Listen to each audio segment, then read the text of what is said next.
Students अभी देखते हैं 24 और 25 फरवरी को क्या होता है। 23 फरवरी को वर्कर डिस्पर्स हो गए, मीन्स इधर उधर भाग गए, लेकिन 24 और 25 फरवरी को वर्कर केम बैक, वो दोबारा से वापस आ जाते हैं। The government called out cavalry, students government दोबारा से फिर कैवेलरी को मीन्स सेना को बुला लेती है और पुलिस को भी बुला लेती है कि वर्कर के ऊपर कीप एन आई, निगरानी रखने के लिए। स्टूडेंट्स 25 फरवरी को संडे होता है और गवर्नमेंट ड्यूमा को सस्पेंड कर देती है। 26 फरवरी को क्या होता है स्टूडेंट्स, वर्कर गलियों में आ जाते हैं, डिमोस्ट्रेशन करते हैं। वो डिमोस्ट्रेटर थे वो, क्योंकि प्रदर्शनकारी होते हैं डिमोस्ट्रेटर, तो डिमोस्ट्रेटर कौन थे, वर्कर्स ही थे।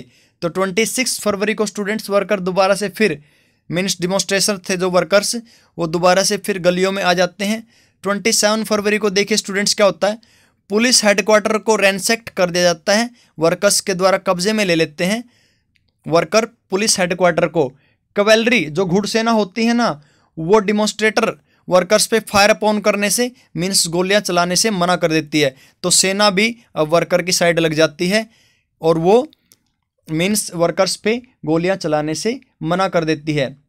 वर्कर्स एक बैरक रेजिमेंट की एक बैरक के अंदर मीन्स एक छावनी के अंदर एक ऑफिसर को गोली मार देते हैं और 3 रेजिमेंट मीन्स 3 छावनियाँ सैनिकों की म्यूटिनाइड कर देती है। जब सैनिक विद्रोह करते हैं स्टूडेंट्स उसको बोलते हैं म्यूटिनाइड, और वो स्ट्राइकिंग वर्कर के साथ ज्वाइन करने के लिए वोटिंग कर देते हैं।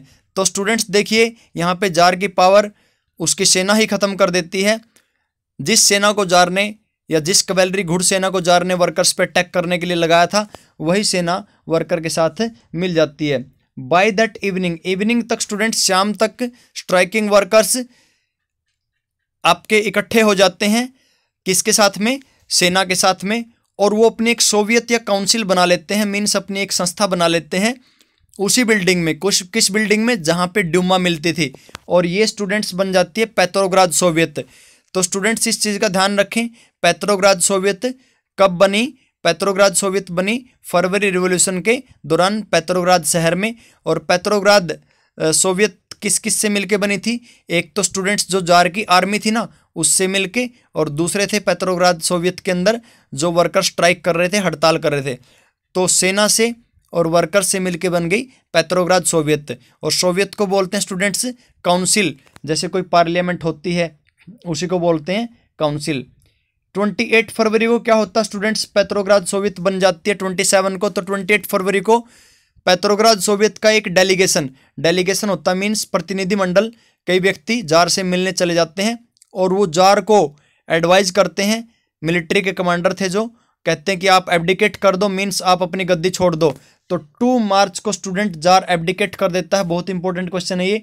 2 मार्च को जार अपनी गद्दी छोड़ देता है, मीन्स उसकी पावर खत्म हो जाती है। तो स्टूडेंट्स फरवरी रिवॉल्यूशन के बाद एक प्रोविजनल गवर्नमेंट भी बनती है। तो प्रोविजनल गवर्नमेंट किससे मिलके बनती है students, formed by Soviet and Duma leader. Students Soviet जो पेट्रोग्राद सोवियत किससे मिलके बनी थी, आर्मी वालों से और वर्कर्स से। लेकिन प्रोविजनल गवर्नमेंट किसके बाद बन जाती है स्टूडेंट्स, किससे मिलके बनती है, प्रोविजनल गवर्नमेंट स्टूडेंट बनती है ड्यूमा के लीडर से और आपके पेट्रोग्राद सोवियत से। पेट्रोग्राद सोवियत में कौन था बता दिया मैंने आपको पहले ही, आर्मी वाले और वर्कर्स। तो जार की पावर चली जाती है फरवरी रिवॉल्यूशन के बाद, और किसकी पावर आ जाती है, प्रोविजनल गवर्नमेंट की पावर आ जाती है। यहाँ पे प्रोविजन की जगह आप प्रोविजनल गवर्नमेंट कर लेंगे। तो प्रोविजनल गवर्नमेंट का देखिए क्या सिस्टम था, एक कॉन्स्टिट्यूएंट असेंबली इलेक्ट की जाती है यूनिवर्सल अडल्ट सफरेज के बेस पे। कॉन्स्टिट्यूएंट असेंबली क्या होती है स्टूडेंट्स, जो देश के लिए कॉन्स्टिट्यूशन बनाती है असेंबली, उसको बोलते हैं कॉन्स्टिट्यूएंट असेंबली। तो असेंबली क्या होती है, लोगों की एक सभा, जैसे हमारी पार्लियामेंट एक कॉन्स्टिट्यूएंट असेंबली है, क्योंकि कंट्री के लिए जितने भी कॉन्स्टिट्यूशन के रूल रेगुलेशन बनते हैं वो हमारी पार्लियामेंट में बनते हैं। तो स्टूडेंट्स प्रोविजनल गवर्नमेंट अपनी एक कॉन्स्टिट्यूएंट असेंबली बनाती है, और ये constituent assembly universal adult suffrage के बेस पे आपके काम करती है। यूनिवर्सल अडल्ट सफरेज होता है स्टूडेंट्स जिसमें हर नागरिक को वोट देने का अधिकार होता है, इस सिस्टम को बोलते हैं यूनिवर्सल अडल्ट सफरेज। और प्रोविजनल गवर्नमेंट का प्राइम मिनिस्टर कौन था स्टूडेंट्स, वो था केरेंस्की। मार्फा वसिलोवा, स्टूडेंट्स मार्फा वसिलोवा के बारे में पढ़ते हैं। आपको पता है 23 फरवरी को 50 फैक्ट्री में लॉक लगा था और वहाँ पे स्ट्राइकिंग वर्कर की लीडर महिलाएं थी। तो स्टूडेंट्स जितनी भी 50 फैक्ट्री थी उन 50 फैक्ट्रीज में आपको पता कि महिलाएं स्ट्राइकिंग वर्कर की लीडर थी। तो एक ऐसी ही महिला लीडर थी मार्फा वसीलोवा।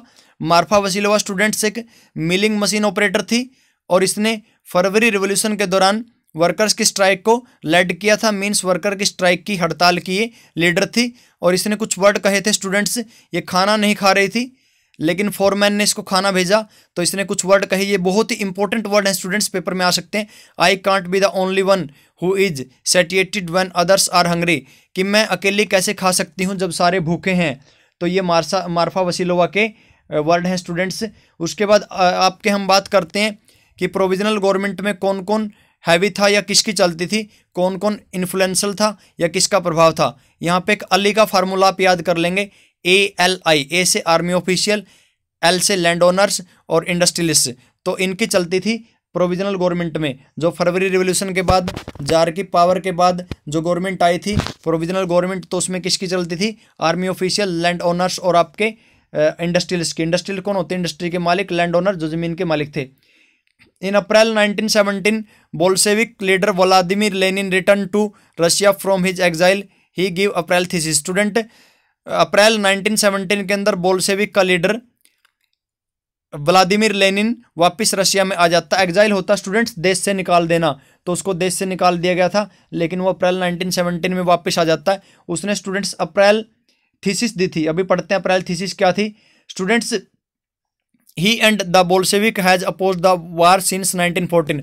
वो और दूसरे बोल्शेविक लीडर स्टूडेंट्स कौन, लेनिन और दूसरे Bolshevik leader first world war का विरोध कर रहे थे शुरू से ही, लेकिन उनको बाहर निकाल दिया गया। अप्रैल थीसिस में 3 बातें थी स्टूडेंट्स।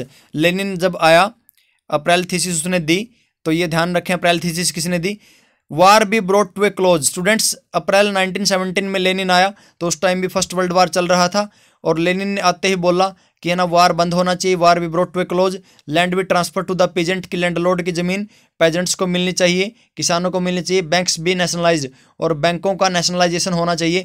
नेशनलाइजेशन वो होता स्टूडेंट्स जब किसी चीज़ की ओनरशिप और उसकी मैनेजमेंट गवर्नमेंट के हाथ में आ जाती है। मीन्स किसी चीज़ की मालिक जब गवर्नमेंट हो जाती है उसको बोलते हैं